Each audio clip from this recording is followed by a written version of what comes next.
అందరిలాగానే అతని జీవితం ఆనందంగా సాగుతుంది. కానీ ఎవరికి తెలుసు, ఒక ఫోన్ కాల్ తన జీవితం మార్చేస్తుందని.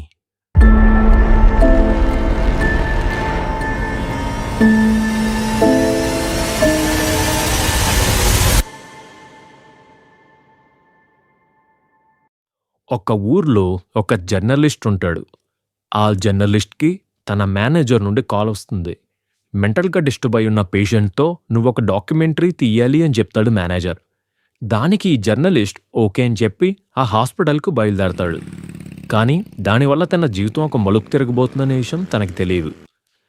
ఆ హాస్పిటల్ సరౌండింగ్స్ అంతా నిశ్శబ్దంగా చాలా భయంకరంగా ఉంటుంది. ఆ జర్నలిస్ట్ హాస్పిటల్లోకి ఎంటర్ అవగానే ఏవేవో పిచ్చి పిచ్చి అరుపులు కేకలు వినపడతాయి. ఆ జర్నలిస్ట్కి ఎదురుగా ఒక రూమ్లో బెడ్ పైన ఒక పేషెంట్ కనబడతాడు.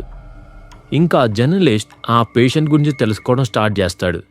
దానికి ఆ పేషెంట్ ఇంతకు ముందు నేను చాలా రిచ్ అని, తనకు ఒక గర్ల్ ఫ్రెండ్ కూడా ఉండేదని చెప్తాడు. బట్ తనకి గ్యాంబ్లింగ్ అంటే చాలా ఇష్టమని, దానివల్ల తన ఆస్తి మొత్తం పోగొట్టుకున్నా అని చెప్తాడు. అంతేకాకుండా తను ప్రాణంగా ప్రేమించిన అమ్మాయి కూడా తనని వదిలేసి వెళ్ళిపోయిందని చెప్తాడు. అందువల్ల తను మెంటల్గా డిస్టర్బ్ అయ్యి ఈ హాస్పిటల్లో అడ్మిట్ అవ్వాల్సి వచ్చిందని చెప్పి బాధపడుతూ చెప్తాడు. ఈలోపు సడన్గా హాస్పిటల్ వార్డెన్ వచ్చి, ఓయ్ నువ్వు డాక్యుమెంటరీ తీసుకుంటానని చెప్పి నీలో నువ్వే మాట్లాడుకుంటున్నావు అని అరుస్తాడు.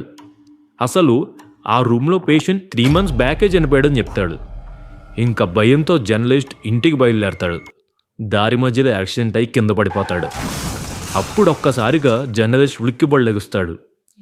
ఓహో, ఇదంతా రాత్రి తనకు వచ్చిన పీడ కళ అని చెప్పి రియలైజ్ అవుతాడు. కాసేపటికి నిజంగానే ఆ జర్నలిస్ట్కి మేనేజర్ నుండి కాల్ వస్తుంది. సేమ్ కళలో వచ్చినట్టుగానే మెంటల్లీ డిస్టర్బ్డ్ పేషెంట్తో నువ్వు ఒక డాక్యుమెంటరీ తీయాలని చెప్తాడు ఆ మేనేజర్. ఆ జర్నలిస్ట్కి మళ్ళీ భయం స్టార్ట్ అవుతుంది. ఇదేంటి, కల్లో వచ్చింది నిజంగానే జరుగుతుంది అనుకుంటాడు.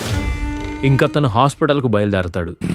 అక్కడున్న ఆఫీసర్కి రాత్రి తనకి వచ్చిన కల్లో గుర్తున్న డీటెయిల్స్ అన్నీ చెప్తాడు.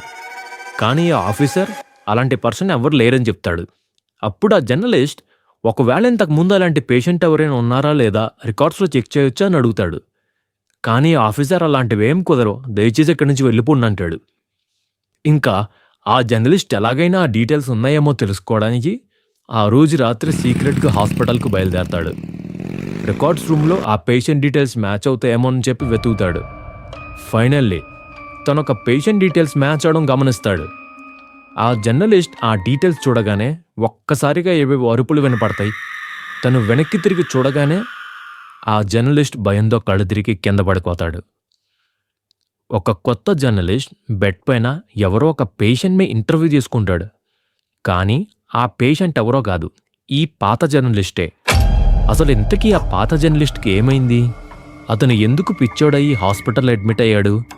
ఇంతకీ ఆ కలలో వచ్చిన పేషెంట్ నిజంగా దెయ్యమేనా, లేదంటే అదంతా ఒక భ్రమ? ఇవన్నీ తెలుసుకోవాలంటే